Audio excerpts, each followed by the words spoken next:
Welcome to A9 TV ముందుగా headlines చూద్దాం. ఏలూరు జిల్లాలో సీఎం చంద్రబాబు పర్యటన. తప్పులు చేసే వారి పట్ల చండశాసనుడిగా ఉంటానని స్పష్టీకరణ. ఆడపిల్లల క్యారెక్టర్ గురించి చెడుగా మాట్లాడడం ఏంటని ఆగ్రహం.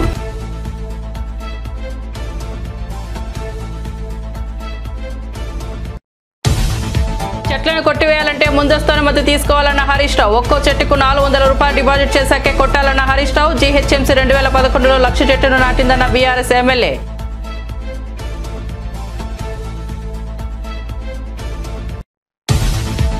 మంగళగిరిలో మన ఇల్లు మన లోకేష్ కార్యక్రమం. ఇంటి పట్టాల పంపిణీ కార్యక్రమంలో పాల్గొన్న నారా లోకేష్ ఇచ్చిన మాట నిలబెట్టుకున్నానని వెల్లడి.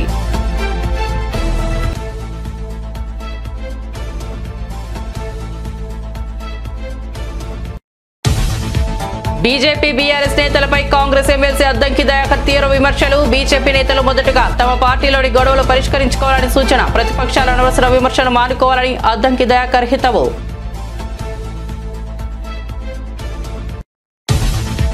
వేంపాడులో ఏపీ హోంమంత్రి వంగల్పూడి అనిత మార్నింగ్ వాక్ కార్యక్రమం. గ్రామంలోని వీధుల్లో తిరుగుతూ ప్రజల సమస్యలు తెలుసుకున్న మంత్రి. శాఖల వారీగా ప్రాధాన్యత క్రమంలో సమస్యలు పరిష్కరిస్తానని హామీ.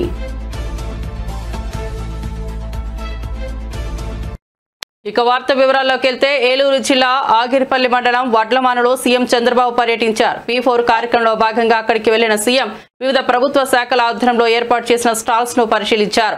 వివిధ వృత్తిదారులతో మాట్లాడి వారికి సమస్యలు అడిగి తెలుసుకున్నారు. ట్రాక్టర్ ఎక్కి దాన్ని నడిపారు. మట్టి పాత్రలు తయారు చేసే చక్రాన్ని తిప్పారు.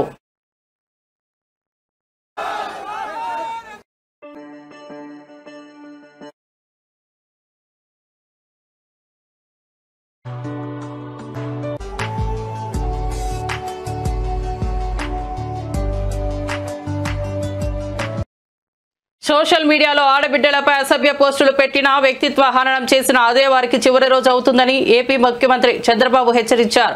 తప్పులు చేసే వారి పట్ల చండశాసనుడిగా ఉంటారని తేల్చి చెప్పారు. ఏలూరు జిల్లా ఆగిరిపల్లి మండలం వడ్లమానులో బీసీ వర్గాలతో నిర్వహించిన ప్రజావేదికలో సీఎం మాట్లాడారు. తప్పు చేసిన వారిని శిక్షించే బాధ్యత రాష్ట్ర ప్రభుత్వంపై ఉందన్నారు. వరకు అసెంబ్లీ అంటే బూతులు. నేను ఆ రోజు ఒక మాట చెప్పి వచ్చాను. నేను అసెంబ్లీలో ఉన్నప్పుడు ఎన్నో సంవత్సరాలుగా అసెంబ్లీలో ఉన్నాను, కానీ ఏ రోజు కూడా అసభ్యంగా మాట్లాడిన సందర్భాలు లేవు. రాజకీయ నాయకులు హోరీగా పోరాడతాం, ప్రజల కోసం పోరాడతాం, ప్రజాహితం కోసం పనిచేస్తాం. అలాంటి సందర్భంలో నన్ను అవమానం చేసినప్పుడు నేను ఒకటే మాట చెప్పాను, ఇది గౌరవ సభ కాదు, కౌరవ సభ. మళ్ళీ గౌరవ సభ చేసేదానికి క్షేత్రస్థాయిలో పనిచేసి గెలిచి చేస్తే అదే చివరి. ఇప్పుడు రాజకీయాలు దిగజారిపోయినాయి, సోషల్ మీడియా వచ్చింది, ఇష్టానుసారంగా నేరస్తుల అడ్డాగా మారిపోయే పరిస్థితి వచ్చింది. అందుకే నేను ఒకే మాట చెప్పాను, ఈ మాట కట్టుబడి ఉన్నా. ఎవడైనా సరే సోషల్ మీడియాలో క్యారెక్టర్ అసాసినేషన్ చేస్తే అదే చివరి రోజుగా మీకుంటుందని హెచ్చరిస్తున్నా. గౌరవప్రదంగా బతకనియండి.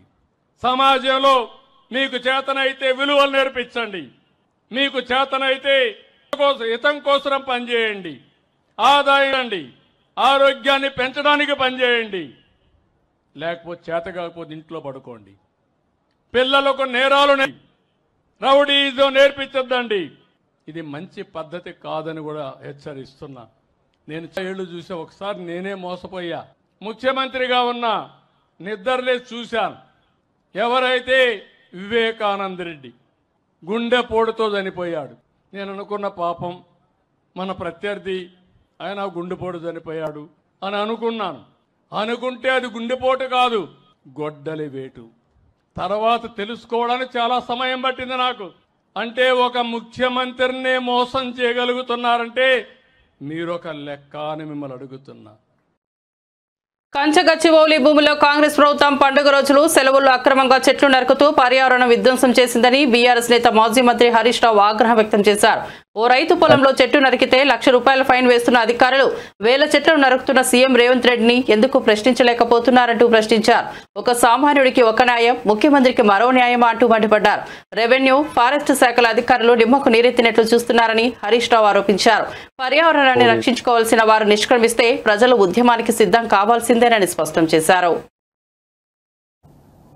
ఈ రాష్ట్రంలో ఏ రకంగా అడవుల విధ్వంసం జరుగుతూ ఉంది, వన్యప్రాణుల పట్ల ఎంత దారుణంగా ఈ రాష్ట్ర ప్రభుత్వం వ్యవహరిస్తూ ఉందనేటువంటి విషయాల్ని డీటెయిల్డ్గా కమిటీకి అన్ని డాక్యుమెంట్లతో ఆధారాలతో 11 పేజీల రిప్రజెంటేషన్ ఇవ్వడం జరిగింది. దాదాపు 200 పేజీల డాక్యుమెంట్స్ అన్ని కూడా వారికి సబ్మిట్ చేయడం జరిగింది. కమిటీ కొన్ని క్వశ్చన్స్ కూడా మమ్మల్ని వేశారు. వాటన్నిటికీ కూడా మేము ఆన్సర్స్ ఇచ్చాం. కొన్ని డాక్యుమెంట్స్ కూడా వారికి ఇవ్వడం జరిగింది. ఒక పేద రైతు అడ్వైజరీ కమిటీకి వివరించడం జరిగింది, బీఆర్ఎస్ ఇవ్వడం జరిగింది. ముఖ్యంగా ఈరోజు మనందరం కూడా చూస్తూ ఉంటాం, రాష్ట్రంలో ఒక పేద రైతు తన పొలంలో ఉన్న చింత చెట్టో యాప చెట్టో కొట్టుకుంటే ఎంఆర్ఓ ఎస్ఐ పోయి ఆ ట్రాక్టర్ను సీజ్ చేస్తారు, పోలీస్ స్టేషన్ తీసుకుపోతారు, ఆ రైతు మీద కేసులు పెడుతుంటారు, లక్షల రూపాయల పెనాల్టీ వేస్తుంటారు. మరి ఇక్కడ వేలాది చెట్లు వందలాది ఎకరాల్లో నరుకుతా ఉంటే ఏం చేస్తున్నట్టు, రెవెన్యూ వ్యవస్థ ఏం చేస్తున్నట్టు, ఫారెస్ట్ డిపార్ట్మెంట్ ఏం చేస్తున్నట్టు, ఎందుకు కళ్ళు మూసుకున్నారు? అంటే పేద రైతుకో న్యాయం, రేవంత్ రెడ్డికో న్యాయం ఉంటుందా? న్యాయం అనేటువంటిది, చట్టం అనే దానికి అది ముఖ్యమంత్రి అయినా ఒక రైతు అయినా అందరూ సమానమే. మనందరం కూడా చూస్తాం, మన హైదరాబాద్ లో జూబ్లీ హిల్స్ లో కావచ్చు, బంజారా హిల్స్ లో కావచ్చు, హైదరాబాద్ నగరంలో ఎవరైనా ఇల్లు కట్టాలంటే మన వాల్తా చట్టం ఏం చెప్తుందంటే, వాల్తా చట్టం ప్రకారంగా వాళ్ళు ఆన్లైన్ లో డిపార్ట్మెంట్ కు గ్రామీణ ప్రాంతాలైతే 50 రూపాయలు, పట్టణ ప్రాంతం అయితే 100 రూపాయల ఛాలెంజ్ కట్టి నేను ఇల్లు కట్టాలనుకుంటున్నా, ఈ చెట్టు కొట్టాల్సిన అవసరం ఉందని దరఖాస్తు చేయాలి. ఆ దరఖాస్తును పరిశీలించిన తర్వాత కమిటీ ఒక్కొక్క చెట్టుకు 450 రూపాయలు డిపాజిట్ చేయమని చెప్తుంది. అదే విధంగా ఒక చెట్టు కొడితే 2 చెట్లు పెంచాలనే నిబంధన ఉంటుంది. సో దాన్ని ఆ కమిటీ రికమెండ్ చేసిన తర్వాత 450 రూపాయలు ఫారెస్ట్ డిపార్ట్మెంట్ కట్టిన తర్వాత అనుమతి ఇచ్చిన తర్వాత చెట్టు కొట్టాలి. కానీ ఇక్కడ దరఖాస్తే పెట్టలేదు. ఇక్కడ ఎక్కడ కూడా అటవీ శాఖకు అనుమతి కూడా కోసం దరఖాస్తు కూడా పెట్టలేదు. చట్టం ఏం చెప్తుందంటే అటవీ భూముల్లో చెట్టు కొట్టడం కాదు, నీ సొంత పట్టా భూమిలోనైనా నీ హౌస్ సైట్ లోనైనా ఎక్కడ చెట్టు కొట్టినా డిపార్ట్మెంట్ యొక్క అనుమతి తీసుకోవాలని చెప్పి మన చట్టం చెప్తుంది. అందుకే మేము చాలా సందర్భాల్లో ఎమ్మెల్యేలుగా మేము కూడా చూస్తుంటాం, మా దగ్గర ఒక రైతు తెలవక, చట్టం మీద అవగాహన లేక ఒక చింత చెట్టో యాప చెట్టో. మాజీ మంత్రులు వైఎస్ఆర్సీపీ నేతలను స్థానిక ఎన్నికల్లో పాల్గొనకుండా అడ్డుకున్నారని బొత్స సత్యనారాయణ ఆవేదన వ్యక్తం చేశారు. టీడీపీ కార్యకర్తలు అధికారుల సహకారంతో ఈ అప్రజాస్వామిక చర్య జరిగిందని ఆరోపించారు. పోలీసులు తమ హక్కును కాపాడాలని చెప్పినప్పటికీ స్పందించలేదన్నారు. జగన్మోహన్ రెడ్డి పెళ్లి వేడుకలకు కార్యక్రమాలకు వెళ్లినా ప్రజలు స్వచ్ఛందంగా వస్తారని, ఆయనకు ఉన్న ప్రజాదరణ ప్రభుత్వానికి అర్థం కావడం లేదన్నారు. ఇలాంటి పరిస్థితుల్లో జగన్ భద్రత కల్పించాల్సిన బాధ్యత ప్రభుత్వానిదని బొత్స స్పష్టం చేశారు. ప్రభుత్వ ప్రవర్తనపై తీవ్ర విమర్శలు చేశారు. ముఖ్యమంత్రి మాట్లాడిన మాటలు కానీ అవి ఇంకా జోగ్రస్వాకరంగా ఉన్నాయి, వినడానికి కూడా సభ్య సమాజం సిగ్గుపడేటట్టు ఉన్నాయి. అమ్మా ఆ మాటలతో ఎక్కిపించినాయి కానీ తప్పు కదా. చట్టాన్ని చేతితో తీసుకుని వచ్చారండి. ఒక చిన్న విషయం చెప్పేదా మీకు, మొన్న మా మంత్రి గారు, మాజీ మంత్రి గారు, ఆయన ఊర్లో ఇది అభివృద్ధి అత్తిరి హెడ్ క్వార్టర్స్లో మండల ఎలక్షన్ జరిగింది. ఈయన మండల ఎలక్షన్ వెళ్ళడానికి ఈయన ఇంట్లో వచ్చి వాళ్ళ ఎంబీటీస్ అందరూ ఉన్నారు. ఆ ఇంటి చుట్టూ తెలుగుదేశం కార్యకర్తలు వచ్చి వాళ్ళు బయటకు వెళ్ళకుండా అడిగితే పోలీసు వచ్చి పక్షపాతం వహిస్తే నేను మాట్లాడాను ఎస్పీతోని 10 సార్లు మాట్లాడాను. సార్ బందోబస్తు, సార్ బందోబస్తు ఉంటే అక్కడ నుంచి ఎలక్షన్కి వెళ్ళే హక్కు ఉంది కదా సార్, వెళ్తారు కదా సార్, తీసుకెళ్ళనంటే తీసుకెళ్తున్నాం సార్ అంటాడు. మరి నేను నాయసాగర్ గారికి ఫోన్ చేశాను, నాయసాగర్ చూడు ఇదేదో కుట్రతవుతుంది, ఇదేదో కుట్రతవుతుంది, సమన్వయం పాటించండి, మన ప్రజలు చెప్పండి, మన నాయకులు చెప్పండి, కార్యకర్తలు చెప్పండి, ఎవరు కూడా సహనం పాటించి ఉండండి. ఏ చిన్న జరిగినా మళ్ళీ ప్రజలు మన వాళ్ళు ఇబ్బంది పడతారని చెప్పి నేను చెప్పాను ఫోన్ చేసి. ఆయన ఇంట్లో పెట్టి అది చేయొచ్చండి అంటే రాష్ట్రంలో ఏ రకంగా ఉన్నాయో మీకు పోలీస్ వ్యవస్థ ఏ రకంగా నడుస్తుందో మీకు చెప్తున్నాను. ఉదాహరణకి ఇది ఎస్పీ గారికి నేను పెట్టిన మెసేజ్ కానీ నాతో ఫోన్లో మాట్లాడి నాకు రికార్డులు చేయడం అవ్వట్లేదు కానీ నాకు అలవాట్లేదు కానీ మెసేజ్ పెట్టినప్పుడు వచ్చి మీరు ఆయనకి పెట్టడం లేదు చూడండి. ఆయన కూడా అటు నుంచి ఎస్ సార్ ఐ విల్ ఎస్యూజ్ సార్ అని చెప్పిన మాటలు. అయితే ఏంటి అంటే ప్రజలను కొట్టుకోమంటామా?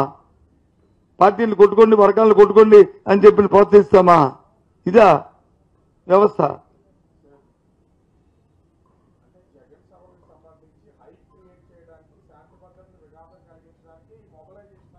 ఎవరైనా మొబిలైజేషను అది కాదండి. ఏమైనా ఆర్టీసీ బస్సులు తీసుకొచ్చామా? లేదు లారీలు పెట్టి తీసుకొచ్చామా? లేదు కాంట్రాక్ట్ క్యారియర్లు బస్సులు పెట్టి తీసుకొచ్చామా?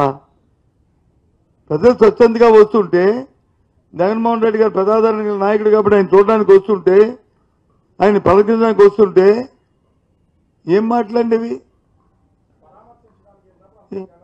పరామర్శించడానికి కలితే వస్తారు. నేను ఒక ఊరు వెళ్ళానంటే నేను ఊరిని నా స్థాయికి ఆ ఊర్లో 100 మంది వస్తారు. అది పరామర్శించడానికి వెళ్ళాను.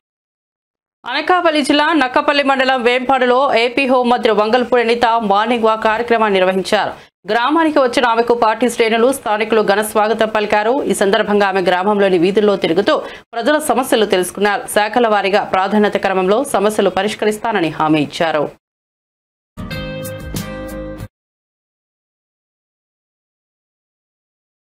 చూడాలి, వీళ్ళు ఏమైనా ఇబ్బందులు పడుతున్నారు అన్ని చూడాలి అని చెప్పి ఉదయాన్నే ఇక్కడికి రావడం జరిగింది. దీని తర్వాత కూడా కాన్స్టిట్యూన్షియల్ వైజ్ అందరూ ఆల్ అఫీషియల్స్ తో ఒక రివ్యూ మీటింగ్ కూడా పెట్టుకోవడం జరిగింది. రివ్యూ మీటింగ్ పెడితే అధికారులు ఏం చెప్తే అది వినేటట్టుగా కాకుండా ఈ రోజు గ్రామాల్లోకి వచ్చి వాస్తవాలు తెలుసుకుని అధికారులతో కూర్చోవాలి అని ఒకే ఒక ఉద్దేశంతో ఈ రోజు నేను మార్నింగ్ రావడం జరిగిందండి.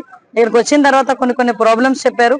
ఏదైతే చాలా మందికి పెన్షన్స్ అందుతున్నాయి, అన్ని రకాల సంక్షేమ కార్యక్రమాలు ఉన్నా కొన్ని చోట్ల వాటర్ ప్రాబ్లం, అదేవిధంగా డ్రైన్ ప్రాబ్లం ఉందని చెప్పి నాకు కొన్ని సమస్యలు తీసుకొచ్చారు. ఈ రోజు ఇక్కడికి ఎస్సీ కాలనీలోకి వస్తే వాళ్ళు మెయిన్ గా అడిగేది కూడా కొంచెం వాటర్ ప్రాబ్లం ఉందన్నారు. ఈ వాటర్ ప్రాబ్లం తీర్చడానికి కూడా మేము ఒక పక్క ప్రణాళిక వేసుకున్నాం. అది ఇంచుమించు ఒక 15 days లో వాటర్ ప్రాబ్లం కూడా క్లియర్ అవుతుంది. ఎందుకంటే పైప్ లైన్స్ అన్ని వేయించుకున్నాం, వాటర్ హెడ్ ట్యాంక్ ఉంది. ఈ పైప్ లైన్స్ కంప్లీట్ అయిపోతే కంపల్సరీగా వాళ్ళందరికీ కూడా ఇంటింటికి కుళాయి ఇచ్చే బాధ్యత కూడా మేము తీసుకుంటాం.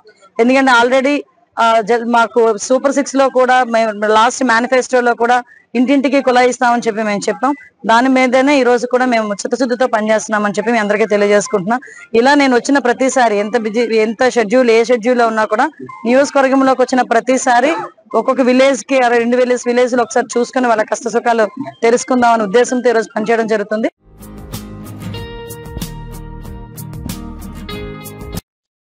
వైఎస్ఆర్సీపీ నేత దేవినేని అవినాష్ కూటమిపై తీవ్రంగా మండిపడ్డారు. తమ ప్రభుత్వ హయాంలో శాంక్షన్ అయిన రోడ్లకు ఇప్పుడే కొబ్బరికాయలు కొడుతున్నారని ఎద్దేవా చేశారు. ప్రజల్లోకి వెళ్లడానికి సూపర్ 6 అడుగుతారనే భయంతో కూటమి నేతలు దూరంగా ఉన్నారని విమర్శించారు. విజయవాడ తూర్పులో చంద్రబాబుకు డూప్గా ఉండే ఎమ్మెల్యే ఉన్నారని అన్నారు. చంద్రబాబు ఒకటి చెబితే ఆయన ఇద్దరింటికి సమానమని మాటలు చెబుతున్నారని విమర్శించారు. ప్రజలను మభ్యపెట్టేందుకే చంద్రబాబు ఇప్పుడు కొత్తగా తీసుకొచ్చిన P4 అసలు స్కామ్ అని అన్నారు. సూపర్ 6 తప్పులు మర్చిపోయి ఇదే కొత్త డ్రామా అని కౌంటర్ ఇచ్చారు. ఈరోజు ప్రజల దగ్గరికి వెళ్లకుండా ప్రజల దగ్గరికి ఎక్కడికి వెళ్తే మమ్మల్ని సూపర్ 6 హామీల గురించి అడుగుతారేమో అని చెప్పిన ఒక భయంతో ఈరోజు కూటమి నాయకులు ఎవరు కూడా ప్రజల దగ్గరికి వెళ్ళలేని పరిస్థితి ఈరోజు ఈ రాష్ట్రంలో మరీ ముఖ్యంగా మా తూర్పు నియోజకవర్గంలో ఉంది. ఎందుకంటే మా తూర్పు నియోజకవర్గంలో ఒక విశేషం ఉంది. చంద్రబాబు ఒకటి చెప్తే మా ఎమ్మెల్యే 2 చెప్తారు.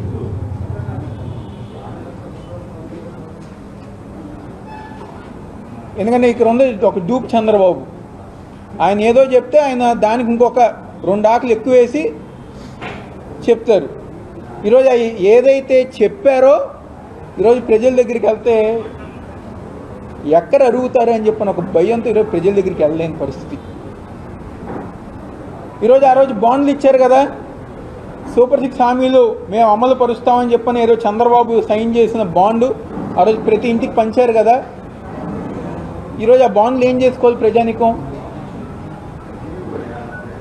మీరు ఇచ్చిన బాండ్ని ఏం చేసుకోమంటారని చెప్పని ఈరోజు ప్రజానికం ప్రతి ఒక్కరు గారు అడుగుతున్నారు.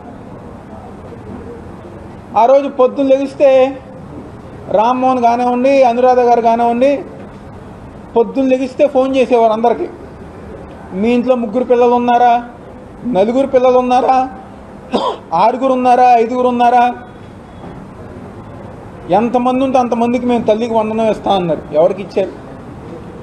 18 ఏళ్ళు దాటిన ప్రతి ఒక్కరి దగ్గర 1500 రూపాయలు మీ అకౌంట్కే పడతాయని చెప్పి అన్నారు. ఎంతమందికి పని?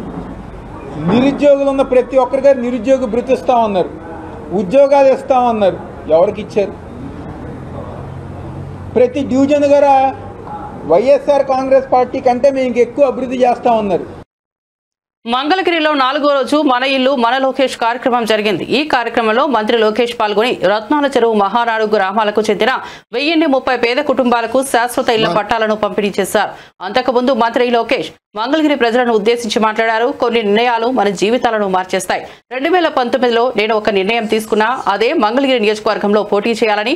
వాస్తవంగా నాకు మంగళగిరి ప్రజలతో పెద్దగా పరిచయం లేదు అంటూ మంత్రి చెప్పారు. పెద్ద పరిచయం కూడా లేదు. కేవలం నాకేంటంటే ఇక్కడి నుంచి ఉన్నాను, నేను ఇక్కడ ఉంటున్నాను, నివసిస్తున్నాను, ప్రజలకు అందుబాటులో ఉండొచ్చు, ప్రజలకు మంచి పనులు చేయొచ్చు అనే ఆలోచనతో ఆనాడు ఇక్కడ పోటీ చేశారు.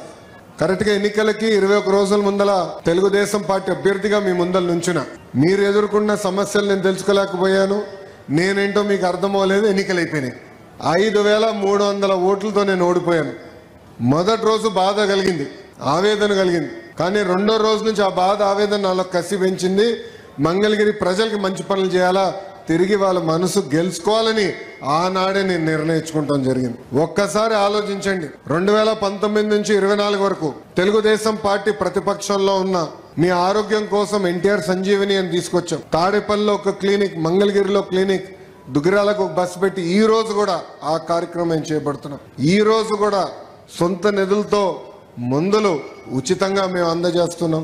ఊర్లో పెళ్లి జరిగితే పెళ్లి కానుకిస్తున్నాం. మహిళలు సొంత కాళ్ళపై నిలబడాలని కుట్టు నేర్పిస్తమే కాకుండా కుట్టు మెషినే ఉచితంగా ఇస్తాం కాకుండా వాళ్ళకి ఈరోజు పని కూడా మేము కల్పిస్తున్నాం. ఆనాడు గత ప్రభుత్వం నీరు సరిగా అందించలేకపోతే వాటర్ ట్యాంకర్లు పెట్టి ఉచితంగా నీరు తోలాం. మన పిల్లలు క్రికెట్ ఆడాలని కోరుకుంటే ఐపీఎల్ తరహా కాకపోయినా వాళ్ళతో పోటీ పడే విధంగా మంగళగిరి ప్రీమియర్ లీగ్ తీసుకొచ్చి పిల్లలకి అది కూడా ఏర్పాటు చేస్తాం. కోవిడ్ వస్తే ఆక్సిజన్ ఇబ్బంది ఉందంటే ఆక్సిజన్ సిలిండర్లు పంపించాం, మందులు అందించాం. అమెరికా డాక్టర్ల ద్వారా టెలిమెడిసిన్ చేశాం. ఇట్లా దాదాపు 26 సంక్షేమ కార్యక్రమాలు మంగళగిరి ప్రజల కోసం ఆనాడు నేను చేస్తాం జరిగింది. కరెక్ట్గా 24 ఎన్నికలు వచ్చింది. చాలా మంది నాకు చెప్పారు, మీరు 2 స్థానాల్లో పోటీ చేయండి, ఆల్రెడీ మీరు ఇబ్బంది పడ్డారు, మళ్ళీ మీరు ఇబ్బంది పడకూడదని. నేను వాళ్ళకు ఒకటే చెప్పా, 5 సంవత్సరాలు కష్టపడ్డాను, మంగళగిరి ప్రజల మనసు గెలుచుకున్నానని నేను భావిస్తున్నా. ఒకే స్థానంలో పోటీ చేస్తా, అది మంగళగిరిలో నేను పోటీ చేస్తా అని చెప్పా. ప్రచారంలో మీ దగ్గరికి వచ్చా. నేను ఆనాడు మీకు కొన్ని విషయాలు చెప్పా. ఏ మెజారిటీ అయితే నేను ఓడిపోయానో దాని పక్కన ఒక 0 పెట్టి నన్ను గెలిపించమని ఆనాడు నేను మిమ్మల్ని కోరా. మీరు నాకు ఎంత ఎక్కువ మెజారిటీ ఇస్తే అంత బలం వస్తుంది, పనిచేసాక అవకాశం ఉంటుంది అని ఆనాడు కోరా. సర్వేలు చూసాం, అన్ని పార్టీలు సర్వేలు చేస్తాయి, మేము చేసాం. కుప్పం కన్నా వెనుకబడి. తెలంగాణ రాజకీయాల్లో మరోసారి బీజేపీ బీఆర్ఎస్ నేతలపై కాంగ్రెస్ ఎమ్మెల్సీ అద్దంకి దయాకర్ తీవ్ర విమర్శలు చేశారు. ముఖ్యమంత్రి రేవంత్ రెడ్డిపై బురద జల్లడం, అసత్య ప్రచారాలు చేయడమే బీజేపీ బీఆర్ఎస్ నాయకుల పని అయిపోయిందన్నారు. కాంగ్రెస్ పార్టీలో కుమ్ములాటలు ఉన్నట్లు ప్రదర్శించేందుకు చేస్తున్న ప్రయత్నాలు హాస్యాస్పదంగా మారాయని ఆయన మండిపడ్డారు. బీజేపీ నేతలు మొదటగా తమ పార్టీలోని గొడవలు పరిష్కరించుకోవాలని సూచించారు. ప్రజలకు గ్యారంటీలను అమలు చేస్తూ సంక్షేమ పథకాలను ముందుకు తీసుకెళ్తున్న సీఎం రేవంత్ రెడ్డిపై విమర్శలు చేయడం తగదన్నారు. సన్నబియ్యం అనేది తెచ్చి చేతనైందా? వెనకటికి ఎన్టీఆర్ గారు 2 రూపాయల కిలో బియ్యం ఇచ్చిండు అని అంటే, తర్వాత కిరణ్ కుమార్ రెడ్డి గారు కాంగ్రెస్ ప్రభుత్వంలో 1 రూపాయికి ఇచ్చిందంటే, ఇప్పుడు సన్న బియ్యం అనేది ఒక చరిత్ర. ఎప్పుడో వెనకటికి సన్న బియ్యం తింటే అదొక పెద్ద గొప్ప అనే స్థితి నుంచి అలా పేదోడికి సన్న బియ్యం తెచ్చిపెట్టిన ఘనత రేవంత్ రెడ్డి గారికి వచ్చింది. ఇన్ని సంవత్సరాల్లో దాదాపు మీరు ఏ కోశాన బడుగుల గురించి ఆలోచించలేదు. బీసీ బిల్లును తీసుకొచ్చినాం, దానికి మీకు మద్దతు ఇచ్చే చేతగాలే. కాబట్టి ఇవన్నీ కూడా ఏమంటారు, ప్రాపగండా టీమ్గా మారిపోయింది. బీఆర్ఎస్ బిల్లారంగాలు, బీజేపీ బిల్లారంగాలు. మీతో వచ్చేది సచ్చేది ఏమీ లేదు, ప్రజలకు ఏమీ లేదని తెలిసిపోయింది. ఏ పనైనా సరే ఓన్లీ అబద్దాలు ఆడుతూ బతకాలని ఆలోచించే మీలాంటి బతుకులను ఎవరు పట్టించుకోరు. ఈ అక్క కొత్తగా వచ్చింది, ఇప్పుడు పూలే విగ్రహం పెట్టాలి, పూలే జయంతిలోగానే అని. పూలే విగ్రహం పెట్టడం కాదు, పూలే ఆశయ సాధన కొరకు కూడా కాంగ్రెస్ పార్టీ కట్టుబడి ఉన్నది. డెఫినెట్ గా రేపటి రోజున బీసీల యొక్క న్యాయమైన హక్కులన్నింటినీ కూడా కాంగ్రెస్ పార్టీ హరీష్ రావు గాని, మహేశ్వర్ రెడ్డి గాని, లేదంటే ఇతరత్ర బీజేపీ బీఆర్ఎస్ నాయకులు కాంగ్రెస్ పార్టీ గురించి, కాంగ్రెస్ ప్రభుత్వం గురించి, రేవంత్ రెడ్డి గారి గురించి, మీనాక్షి నటరాజన్ గారి గురించి మాట్లాడుతున్న తీరు చూస్తే హాస్యాస్పదం. మీకు ఏమీ పని లేక ఈరోజు మాట్లాడుతున్న మాటలుగా దాన్ని చూడాల్సిన సందర్భం ఉంది. కేసీఆర్ వైపు తెలంగాణ సమాజం చూస్తున్నారు. హరీష్ రావు అంటాడు కేసీఆర్ తెలంగాణ సమాజం వైపు చూస్తలేడు, కేసీఆర్ వైపు తెలంగాణ సమాజం చూడదు. అసలు బీఆర్ఎస్ కూటమి ప్రభుత్వం అధికారంలోకి వచ్చిన తర్వాత రాష్ట్రంలో ప్రజాస్వామ్యం కాదు నియంత పాలన జరుగుతోందంటూ తీవ్ర విమర్శలు గుప్పించారు మాజీ ఎమ్మెల్యే కోరుముట్ల శ్రీనివాసులు. అధికార పార్టీకి తొత్తులుగా మారిన అధికారులపై వైఎస్ జగన్ సూటిగా ప్రశ్నించారన్నారు. ఎస్ఐ సుధాకర్ పోలీస్ అధికారిగా కాకుండా టీడీపీ కార్యకర్తగా వ్యవహరిస్తున్నారని ఆరోపించారు. పార్టీపై ఇంత అభిమానం ఉంటే ఉద్యోగానికి రాజీనామా చేసి రాజకీయాల్లోకి రావాలని సూచించారు. చంపే ముందు ఆ 2-3 రోజుల్లో జరిగిన డ్రామా అంతా ఇంత కాదు. కనీసము ఆ జరిగిన సంఘటనలో చాలామంది కూడా ఇంటెలిజెన్స్ వాళ్ళు కానీ, పోలీసులు కానీ ఆ ఊర్లో హింస జరుగుతుంది, ఒక పొలిటికల్ ప్రేరేపణ జరుగుతుంది, గలాలు జరుగుతాయి, అల్లలు జరుగుతాయని ముందే వాళ్ళందరూ కూడా చాలా క్లియర్గా ఉంటుంది. అయినా కూడా దాన్ని పట్టించుకోకుండా ఆ లింగమైన ఏ విధంగా హత్య చేశారో ఈ రాష్ట్ర ప్రజలందరూ కూడా తెలుసు. దాన్ని ఒక సగటున ఒక ప్రజా మనిషిగా, ఒక పార్టీ అధ్యక్షుడిగా, ఒక నాయకుడిగా, దేశంలోనే అత్యంత ప్రజాదరణ నాయకుడిగా వైఎస్ జగన్మోహన్ రెడ్డి గారు వాళ్ళ కుటుంబాన్ని పరామర్శించడానికి వెళ్ళినప్పుడు జరిగిన భద్రతా వైఫల్యం ఏ విధంగా ఉండదో మనం కూడా ఎంతైనా కూడా గమనించాల్సింది. నిజంగా నేను ఒకటే అడుగుతున్నా, ఈవెన్ ఇంటెలిజెన్స్ పీపుల్ కూడా రాష్ట్రంలో ఉన్న చాలా ఇంటలెక్చువల్ పీపుల్ దీన్ని ఆలోచించాల. దేశంలోనే అత్యంత ప్రజాదరణ నాయకుడు వైఎస్ జగన్మోహన్ రెడ్డి గారు ఎక్కడికి వెళ్ళినా, ఏ ప్రాంతానికి పోయినా, ఏ మూలకు పోయినా, ఏ సిటీకి వెళ్ళినా, ఏ రాజధానికి పోయినా ప్రజలు స్వచ్ఛందంగా వచ్చి ఆయన్ను కలుస్తూ ఉంటారు. కారణం జగన్మోహన్ రెడ్డి గారి వ్యక్తి ఒక భరోసా, ఒక నమ్మకం. జరిగిన సంఘటన మళ్లీ మళ్లీ పునరావృతం కాకుండా అప్రమత్తంగా ఉండాలా అనే ఉద్దేశం ఒకటి.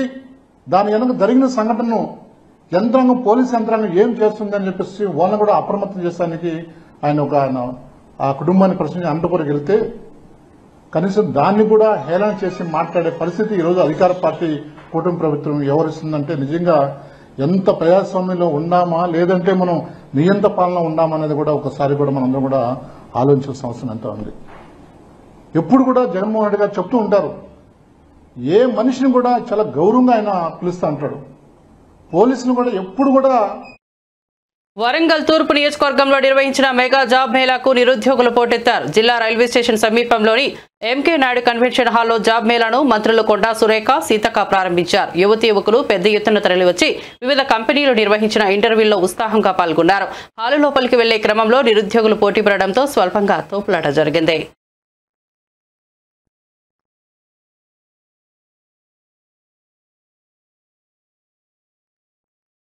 అత్యధిక ప్రజాదరణ కలిగిన నేత వైఎస్ జగన్ అని ఇంటెలిజెన్స్ సంస్థల రిపోర్టుల ప్రకారం అత్యధిక థ్రెట్ ఉన్న నేత కూడా ఆయనేనని వైఎస్ఆర్సీపీ నేత మాజీ ఎంపీ గోరంట్ల మాధవ్ అన్నారు.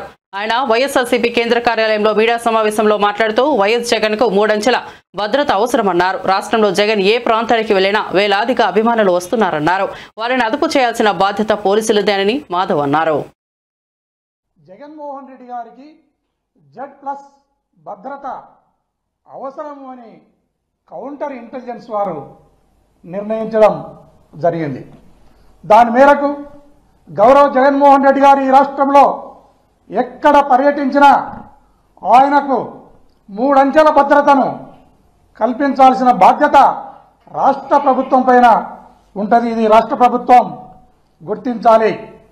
ఆయన ఇంటి దగ్గర ఉన్న భద్రతను మినహాయిస్తే ఈ రాష్ట్రంలో ఏ ప్రాంతానికి వెళ్ళినా, ఏ సమయంలో వెళ్ళినా వేలాది మంది జనము గుమిగూడుతూ ఉన్నారు. వారిని కంట్రోల్ చేసే బాధ్యత, వారిని ఒక ఆర్డర్లో పెట్టే బాధ్యత ఈ రాష్ట్ర ప్రభుత్వానికి ఉంటుంది. అలాంటిది మొన్న జగన్మోహన్ రెడ్డి గారు రామగిరి మండలానికి వచ్చినప్పుడు పోలీసు ఎలాంటి వైఫల్యం చెందిందో, ఎలా ఫెయిల్యూర్ అయిందో మనమందరం కూడా ప్రత్యక్షంగా చూసినాం. దీని మీద హోమ్ మినిస్టర్ గారు రెస్పాండ్ అవుతూ 1100 మందిని పోలీస్ వ్యవస్థను డిప్లాయ్ చేసినామనే మాటను అనిత గారు మాట్లాడడం జరిగింది. అమ్మ అనిత గారు, మీరు 1100 మందిని డిప్లాయ్ చేస్తే వారు హెలికాప్టర్ను ప్రొటెక్ట్ ఎందుకు చేయలేకపోయినారు?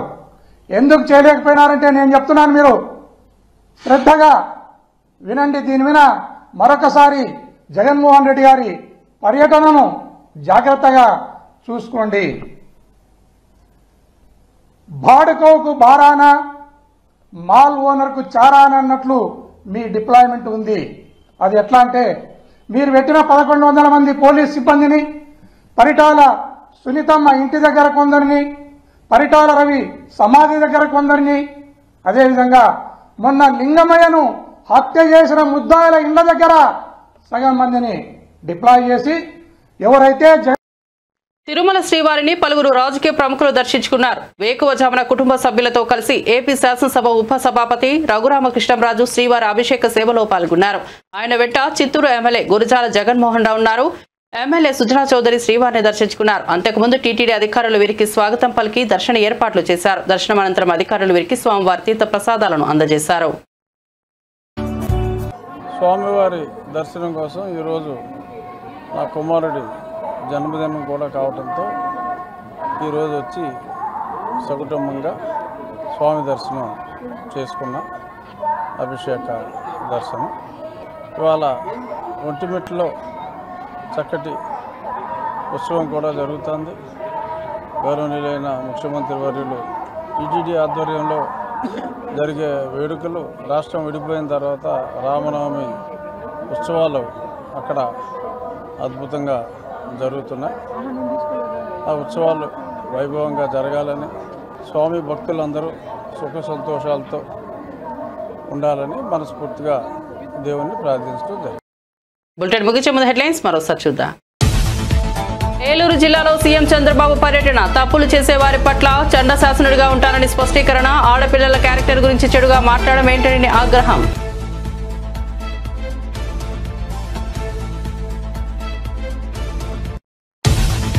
చెట్లను కొట్టివేయాలంటే ముందస్తు అనుమతి తీసుకోవాలన్న హరీష్ రావు. ఒక్కో చెట్టుకు 400 రూపాయలు డిపాజిట్ చేశాకే కొట్టాలన్న హరీష్ రావు. జీహెచ్ఎంసీ 2011లో 1,00,000 చెట్టును నాటిందన్న బీఆర్ఎస్ ఎమ్మెల్యే.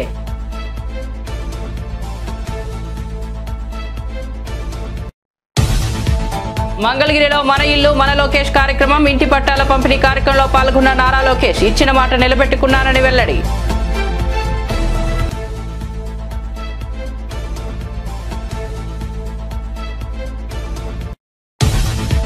బీజేపీ బీఆర్ఎస్ నేతలపై కాంగ్రెస్ ఎమ్మెల్సీ అద్దంకి దయాకర్ తీవ్ర విమర్శలు. బీజేపీ నేతలు మొదటగా తమ పార్టీలోని గొడవలు పరిష్కరించుకోవాలని సూచన. ప్రతిపక్షాల అనవసర విమర్శలు మానుకోవాలని అద్దంకి దయాకర్ హితవు.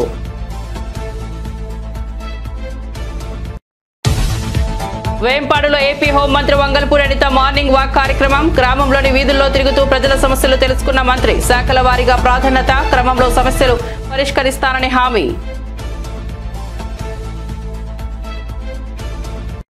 మరిన్ని అప్డేట్స్ కోసం చూస్తూనే ఉండండి A9 TV.